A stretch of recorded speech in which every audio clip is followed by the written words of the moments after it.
আপোনালোকে সকলোৱে জানে যে কোকৰাঝাৰ লোকসভা সমষ্টিৰ সাংসদ বৰ্তমানো তেখেত হৈ আছে নৱকুমাৰ শৰণীয়া ডাঙৰীয়া। তেখেতে 2011 চনত এখন কাষ্ট চাৰ্টিফিকেট লৈছিলে, অল আছাম ট্ৰাইবেল সংঘৰ পৰা তেওঁক দিয়া হৈছিলে। সেই চাৰ্টিফিকেটখনক আপত্তি কৰি জনকলাল বসুমতাৰী বুলি এজন ব্যক্তিয়ে 2019 চনত এটা আপত্তি দাখিল কৰিছিলে ষ্টেট লেভেল স্ক্ৰুটিনি কমিটিৰ আগত। সেইটো আমাৰ যিটো কনচাৰ্ণ ডিপাৰ্টমেণ্ট আছে WPTN-BC ডিপাৰ্টমেণ্ট সেইটো সময়ত, আৰু আজিৰ তাৰিখত ট্ৰাইবেল এফেয়াৰ্ছ ডিপাৰ্টমেণ্ট, সেই ডিপাৰ্টমেণ্টৰ আণ্ডাৰত যিখন কমিটি আছে ষ্টেট লেভেল স্ক্ৰুটিনি কমিটি, সেই কমিটিৰ ওচৰত এখন আপত্তি দাখিল কৰিছিলে যে নৱকুমাৰ শৰণীয়া ডাঙৰীয়া তেখেতে STP চাৰ্টিফিকেট পোৱাৰ উপযোগ্য ব্যক্তি নহয় বুলি। তেওঁক অৰ্থাৎ অল আছাম ট্ৰাইবেল সংঘই যিখন চাৰ্টিফিকেট দিছে সেইখন বৈধ নহয় বুলি আপত্তি দাখিল কৰিলে। আৰু সেই আপত্তি পোৱাৰ পিছত ষ্টেট লেভেল স্ক্ৰুটিনি কমিটিয়ে 1994 চনত সুপ্ৰিম কোৰ্টৰ মাধুৰী পাটিলৰ কেছটোত ষ্টেট অফ মহাৰাষ্ট্ৰৰ এগেইনষ্টত মাধুৰী পাটিলে যিটো কেছ দাখিল কৰিছিলে তাতে কিছুমান নীতি নিৰ্দেশনা বান্ধি দিছিলে সুপ্ৰিম কোৰ্টে, আৰু সেই সুপ্ৰিম কোৰ্টৰ জাজমেণ্টটোৰ বেচিছতে অসম চৰকাৰেও 2018 চনত এখন গাইডলাইন ইছ্যু কৰিছিলে, যাৰ ফলত এনেকুৱা ধৰণৰ কমপ্লেইন আহিলে কি ৱেট বা কি পদ্ধতিৰে ভেৰিফিকেশ্যন কৰিব পৰা যায়। চ' নৱকুমাৰ শৰণীয়া এগেইনষ্টত যেতিয়া 2019 চনত জনকলাল বসুমতাৰীৰ আপত্তিটো আহিলে, কমপ্লেইনটো আহিলে, চ' ষ্টেট লেভেল স্ক্ৰুটিনি কমিটিয়ে প্ৰথমতে ষ্টেটৰ যিটো ভিজিলেঞ্চ চেল আছে সেই কমিটি আণ্ডাৰত এটা ভিজিলেঞ্চ চেল থাকিব লাগে। সেই ভিজিলেঞ্চ চেলক প্ৰিলিমিনাৰী ইনভেষ্টিগেশ্যনটো কৰিব দিলে, আৰু প্ৰিলিমিনাৰী ইনভেষ্টিগেশ্যনটো কৰি পেলাই দুটা ৰিপৰ্ট দাখিল কৰিছিলে, এটা অক্টোবৰ 2019 চনত আৰু আনটো 4 ফেব্ৰুৱাৰী 2020 চনত।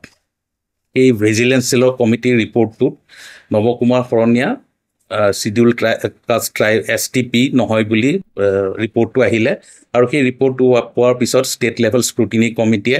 11 মাৰ্চ 2020 চনত নৱকুমাৰ শৰণীয়া এগেইনষ্টত এখন চৌকজ নোটিছ দাখিল কৰিলে। সেই চৌকজ নোটিছৰ উত্তৰ নৱকুমাৰ শৰণীয়া 31 আগষ্ট 2020 চনত দাখিল কৰিলে, আৰু ছেকেণ্ড আৰু এটা ৰিপ্লাই দাখিল কৰিলে 2020 চনৰ 21 ডিচেম্বৰত। এই সমস্ত প্ৰক্ৰিয়াটো যিটো আধাৰত কৰিব লাগে বা যিটো গাইডলাইনছত দিয়া আছে সেই ছিষ্টেমত কৰাৰ পিছত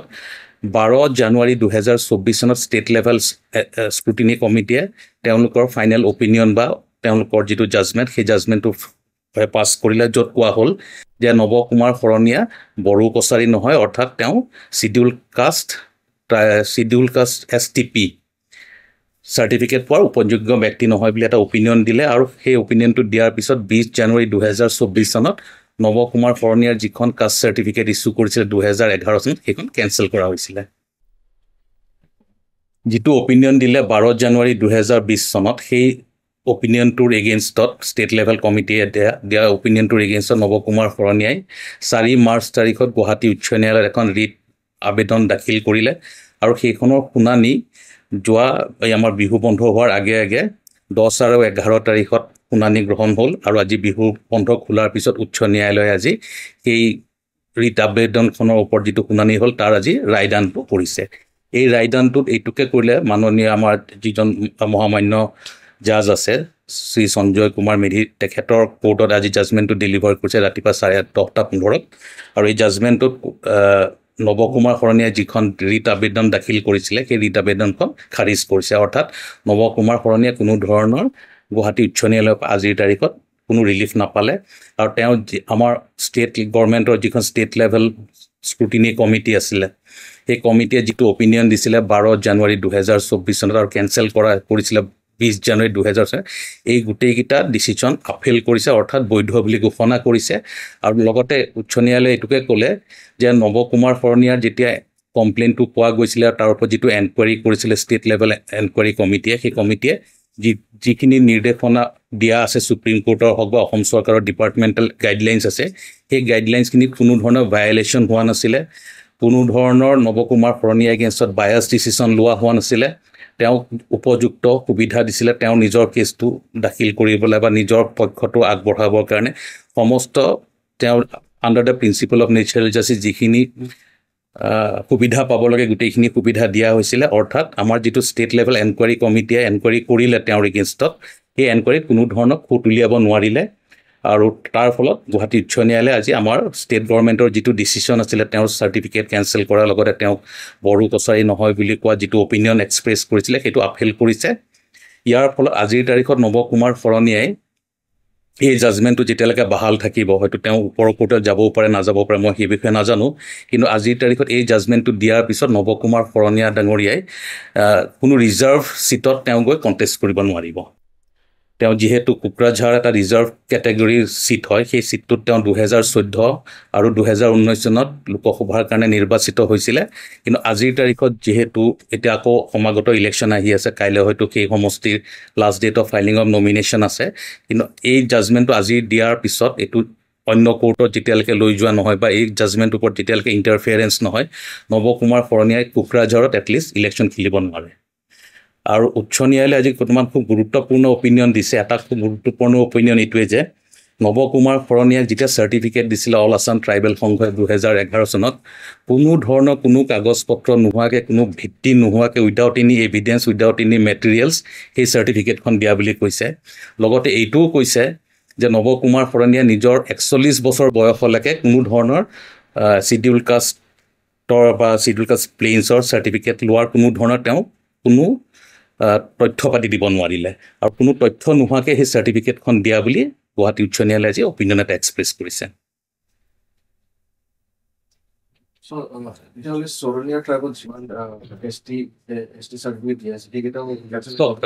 গুৱাহাটী উচ্চ ন্যায়ালয়ে আজি জাজমেণ্টত এটা খুব ক্লিয়াৰ কথা কৈছে, মানুহৰ চাৰনেম অৰ্থাৎ টাইটেলটো লৈ বা উপাধি লৈ পেলাই কাষ্টৰ কেটেগৰীত নপৰে। কাষ্টৰ কেটেগৰীত পৰিবৰ কাৰণে উচ্চতম ন্যায়ালয়ে যিটো মাধুৰী পাটিলত কৈছিলে এফিনিটি টেষ্ট কৰিব লাগে, অৰ্থাৎ ছাপ'জ আপোনাৰ চাৰ্টিফিকেটখন আমি চাব খুজিছোঁ, আপোনাৰ এগেইনষ্টত কোনোবাই কমপ্লেইন দিছে, চ' আপোনাৰ পৰিৱেশৰ মানুহৰ লগত গৈ সেই কথা বতৰা পাতিব, আপোনাৰ সঁচাকৈ আপুনি সেই ট্ৰাইবেল কাষ্টৰ মানুহ হয় নে নহয়, আপোনাৰ ফেমিলিৰ বাকীসকলক চাব। এতিয়া নৱ কুমাৰ শৰণীয়াৰ ক্ষেত্ৰত আমাৰ যিটো ভিজিলেঞ্চ চেলে এনকুৱাৰী কৰিছিলে, সেই এনকুৱাৰীটোত নৱ কুমাৰ শৰণীয়াৰ ফেমিলিৰ 1951 NRC ডাটাখিনি চাইছিলে। NRC ডাটাত তেওঁলোকৰ ৰেজিষ্ট্ৰেশ্যন আছে সৰু কোচ বুলি। নৱ কুমাৰ শৰণীয়াৰ দেউতাকে চাকৰি কৰিছিলে আছাম ৰাইফলছত, 1960s আৰু 70s তেওঁ চাকৰি কৰিছিলে, আৰু আছাম ৰাইফলছৰ যিখন অফিচিয়েল ছাৰ্ভিচ ৰেকৰ্ডছ আছে তেওঁক তাতে কোনো জেগাত ট্ৰাইবেল কমিউনিটিৰ হয় বুলি কোনো জেগাত উল্লেখ নাই। নৱ কুমাৰ শৰণীয়াৰ মাকে কোনো ধৰণৰ চাৰ্টিফিকেট ৰখা নাই, আৰু তেওঁলোকৰ বিয়া আদি বা যিবিলাক তেওঁলোকৰ সামাজিক অনুষ্ঠান হয় সেই সামাজিক অনুষ্ঠানবোৰো আমাৰ ভিজিলেঞ্চ কমিটিৰ ৰিপৰ্টত আহিছে যে তেওঁলোকে কোনো ট্ৰাইবেল ৰীতি নিয়মত কৰা নাছিলে। বিয়াই হওক বা ডেড বডি সৎকাৰেই হওক বা যিটো ঘৰত পৰিৱেশ হ'ব লাগে ট্ৰাইবেলসকলৰ, সেইটো তেনেকুৱা ধৰণৰ কোনো পোৱা নাছিলে। নৱ কুমাৰ শৰণীয়া যিখন গাঁৱত ডাঙৰ দীঘল হৈছিলে, সেই গাঁৱত ডাঙৰ দীঘল হোৱা গাঁৱৰ মানুহখিনিৰ লগত হেৰি কৰি পেলাই গাঁওবুঢ়াই চাৰ্টিফিকেট দিলে যে তেওঁ এজন কোচ সম্প্ৰদায়ৰ মানুহ হয়। নৱ কুমাৰ শৰণীয়াই 1982ত যিখন স্কুলত এডমিশ্যন লৈছিলে, Tamulpur government higher secondary school, তাতো নৱ কুমাৰ ডেকা বুলি উল্লেখ আছিলে, আৰু তেওঁ তাতে কোনো কাষ্ট কমিউনিটিৰ কথা লিখা নাই। নৱ কুমাৰ শৰণীয়া নিজৰ ভনীয়েকে কৈছে যে আমি চিডিউল ট্ৰাইব হয়, কিন্তু আমি শৰণীয়া কমিউনিটি। এতিয়া শৰণীয়া কমিউনিটিৰ যিটো চেণ্ট্ৰেল গভৰ্ণমেণ্টৰ এখন হেৰি আছে, নটিফিকেশ্যন আছে, চেণ্ট্ৰেল অৰ্ডাৰ বুলি কয়, সেই অৰ্ডাৰখনত যাৰ যাৰ উল্লেখ থাকিব যিকেইটা কেটেগৰী, সেই কেটেগৰীত অসমত বড়ো আৰু বড়ো কছাৰী STPত পৰে, শৰণীয়াসকল নপৰে বা বেলেগ জাতিসকল নপৰে। এই যে আমাৰ 6টা জনগোষ্ঠীৰ কথা আহি আছে সেইখনত আজিলৈকে সোমাব পৰা নাই। আৰু শৰণীয়া কছাৰীক 2011 চনত চেণ্ট্ৰেল গভৰ্ণমেণ্ট আৰু ষ্টেট গভৰ্ণমেণ্টে চেষ্টা কৰিছিলে পাৰ্লিয়ামেণ্টত এমেণ্ডমেণ্ট কৰি পেলাই তেওঁলোকক সেই চেণ্ট্ৰেল অৰ্ডাৰত সোমোৱাবলৈ, কিন্তু সেইখন আজিলৈকে এমেণ্ডমেণ্ট বিল হিচাপে থাকিলে আজিলৈকে সেইখন এক্ট নহ'ল। চ' সেইখন এমেণ্ডমেণ্ট হ'ব লাগিব। চ' আজিৰ তাৰিখত অসমত বড়ো আৰু বড়ো কছাৰীসকল STP চাৰ্টিফিকেট পোৱা যোগ্য ব্যক্তি, অন্য ব্যক্তিসকল নহয়। চ' আজি উচ্চ ন্যায়ালয়ে খুব ক্লিয়াৰলি এই কথাখিনি কৈ দিছে, কিন্তু মানুহৰ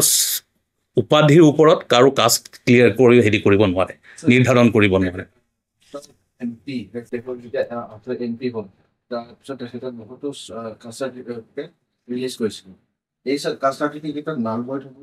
এতিয়া মই সেই বিষয়ে একো ক'ব নোৱাৰিম, কাৰণ তেখেতে মই নাভাবোঁ যে এজন MPয়ে কাষ্ট চাৰ্টিফিকেট দিব পাৰে। আপুনি যদিও কৈছে কাষ্ট চাৰ্টিফিকেট দিয়া কিছুমান অথৰিটি আছে, সেই অথৰিটিকেইটাই দিব পাৰে। One of the authorities all Assam tribal সংঘ। অল আছাম ট্ৰাইবেল সংঘই তেওঁক 2011 চনত চাৰ্টিফিকেটখন দিছিলে, কিন্তু কোনো ভিত্তি নোহোৱাকৈ, তাৰ কোনো প্ৰমাণ নোহোৱাকৈ তেওঁলোকে দিছিলে বুলি আজি উচ্চ ন্যায়ালয়ে অপিনিয়ন এক্সপ্ৰেছ কৰিছে। এতিয়া সেই অনুষ্ঠানটোৱে দিব পাৰে নোৱাৰে সেইটো এটা বেলেগ প্ৰশ্ন কিন্তু মই জনাত নৱ কুমাৰ শৰণীয়া ডাঙৰীয়াৰ এগেইনষ্টত তেনেকুৱা কোনো কমপ্লেইন নাই যে তেওঁ এছ টি চাৰ্টিফিকেট দিছে কিন্তু এইটো সময়ত এটা কথা আৰু উল্লেখ কৰিব লাগিব যে 2018 চনত অসম চৰকাৰে এখন নটিফিকেশ্যন উলিয়াইছিলে যে শৰণীয়া কছাৰীসকলক এছ টি পি চাৰ্টিফিকেট দিব লাগে বুলি সেইখন নটিফিকেশ্যন ওলোৱাৰ লগে লগে এটা পাব্লিক ইণ্টাৰেষ্ট লিটিগেশ্যন হ'ল আৰু সেই লিটিগেশ্যনটো চলি থাকোঁতে অসম চৰকাৰে সেই যিখন নটিফিকেশ্যন উলিয়াইছে 2018ত সেইখন উইথড্ৰ কৰিবলৈ খুজিলে কাৰণ কোনোবা জাতিক বা কোনোবা কাষ্টক SC ST বা এনি ৰিজাৰ্ভ কেটেগৰী এনাউন্স কৰিব হ'লে অকল পাৰ্লিয়ামেণ্টে পাৰে নাইডাৰ চেণ্ট্ৰেল গভৰ্ণমেণ্টে পাৰে না ষ্টেট গভৰ্ণমেণ্টে পাৰে সেই কামবিলাক কৰিব লাগিব পাৰ্লিয়ামেণ্টে চ' পাৰ্লিয়ামেণ্টে নকৰাকৈ অন্য কোনো ডিচিশ্যন ল'ব নোৱাৰে সেইকাৰণে অসম চৰকাৰে নিজৰ যিটো ফুট হৈছিলে সেই নটিফিকেশ্যনখন ওলোৱাত 2018 চনত সেইখন যেতিয়া গম পালে যিটো আমাৰ কৰ্তৃত্বৰ বাহিৰত আৰ্টিকেল 242 বুলি কয় আৰ্টিকেল 242ত ক্লিয়াৰলি কোৱা আছে কাষ্ট চাৰ্টিফিকেট এখন ষ্টেটৰ দিব লগা হ'লে প্ৰেচিডেঞ্চিয়েল অৰ্ডাৰ হ'ব লাগিব আৰু প্ৰেচিডেণ্টে প্ৰত্যেকখন ষ্টেটৰ গভৰ্ণৰৰ লগত আলোচনা কৰি পেলাই ৰিপৰ্ট লৈ পেলাইহে এনাউন্স কৰিব পাৰে আৰু সেইটো কৰিব লাগিব পাৰ্লিয়ামেণ্টে কোনো বেলেগ অথৰিটিয়ে সেই পাৱাৰটো দিয়া হোৱা নাই আমাৰ ভাৰতীয় সংবিধানতে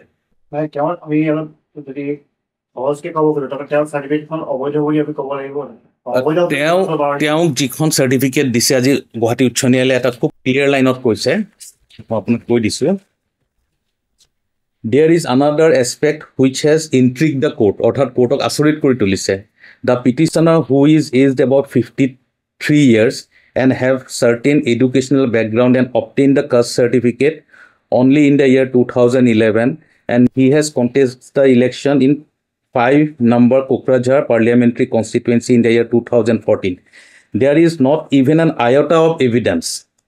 or any materials brought on record by the petitioner at this stage of the proceedings which are prior to the year 2011 pertaining to his claim to belong to STP. The father of the petitioner who was admittedly in the service in the Assam Regiment Center Shillong also does not possess any document towards the claim of petitioner. Though the sister of petitioners claimed to be STP, she had given statements of belonging to Horonia community which is admittedly not within the enlisted community in the presidential order of 1980. He has already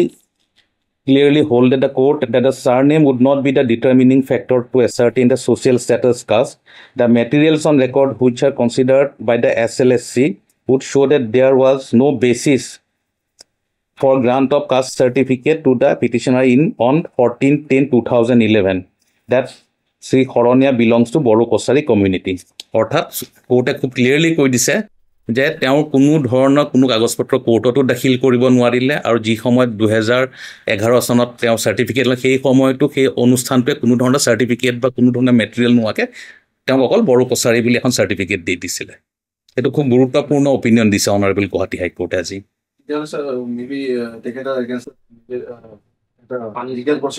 এইটো supreme কোৰ্টে যিটো মাধুৰী পাটিলৰ কেছত কৈছে বা অসম চৰকাৰৰ যিখন ছেপ্টেম্বৰ 2018 যিখন guideline উলিয়াইছিলে সেই guidelines মতে যেতিয়া এনেকুৱা ধৰণৰ অবজেকশ্যন আহিব অবজেকশ্যনৰ ওপৰত এনকুৱাৰী হ'ব ফাৰ্ষ্ট ভিজিলেন্স এটা ভেৰিফিকেশ্যন হ'ব ভিজিলেন্স কমিটি অপিনিয়নত যদি পায় যে তেওঁৰ এগেইনষ্টত যিটো কমপ্লেইন হৈছে সেই কমপ্লেইনটোত অলপ হেৰি আছে মেটেৰিয়েল আছে তেতিয়াহ'লে সেইটো যিখন ষ্টেট লেভেল এনকুৱাৰী কমিটি বা ষ্টেট লেভেল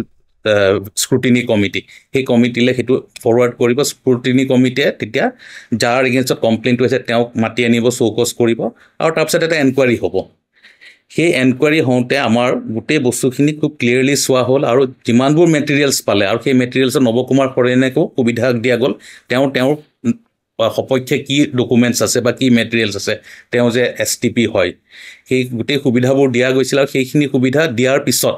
অপিনিয়নটো দিয়ে কমিটিখনে আৰু সেই অপিনিয়নটো খুব ক্লিয়াৰলি কৈছে যে he does not belong to Bodo Kachari community এতিয়া আপুনি যিটো প্ৰশ্ন কৰিলে সেই প্ৰশ্নটো মই আহোঁ এতিয়া যেতিয়া অপিনিয়নটো দিলে যে তেওঁ বড়ো কছাৰী নহয় আৰু বড়ো কছাৰী নোহোৱাৰ কাৰণে তেওঁ প্ৰেচিডেঞ্চিয়েল অৰ্ডাৰৰ সেইখনৰ পৰা আউটাৰ পৰা বাহিৰলৈ গুচি গ'ল সেইকাৰণে তেওঁক 20 তাৰিখে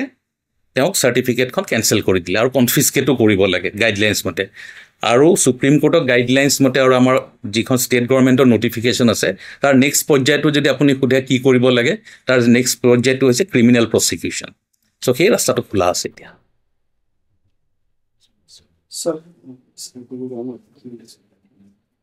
যেহেতু বেচিছ নাই বুলি যেহেতু অলৰেডি কোৰ্টে ক'লে আমি শব্দটো মানে বৈধ নহয় বা অবৈধ বুলি ব্যৱহাৰ কৰিব পাৰিম আজিৰ তাৰিখত এই জাজমেণ্টটো ইনফ'ৰ্চ আছে এই জাজমেণ্টটোত কৈছে যে সেই চাৰ্টিফিকেটখনৰ যিটো প্ৰমাণ কৰিবলৈ তেওঁ সুবিধা দি গ'ল তেওঁ নোৱাৰিলে অৰ্থাৎ সেই চাৰ্টিফিকেটখন ভেলিড নহয় বুলি কোৰ্টে অপিনিয়ন এক্সপ্ৰেছ কৰি দিলে আৰু অসম চৰকাৰে যিটো ডিচিশ্যন ল'লে সেই ডিচিশ্যনটোক গুৱাহাটী উচ্চ ন্যায়ালয়ে আজি আপিল কৰিলে ন্যায্যতা দিলে অসম চৰকাৰৰ ডিচিশ্যনটোক চ' তেওঁ যিটো পিটিশ্যন যিটো তেওঁ ৰিট পিটিশ্যন কৰে সেইটো খাৰিজ কৰি ডিছমিছ কৰিছে আৰু লগত ষ্টেট গভৰ্ণমেণ্টৰ যিটো ডিচিশ্যন আছিলে সেই ডিচিশ্যনটো ভেলিড বুলি কোৰ্টে চাৰ্টিফিকেট দিছে আজি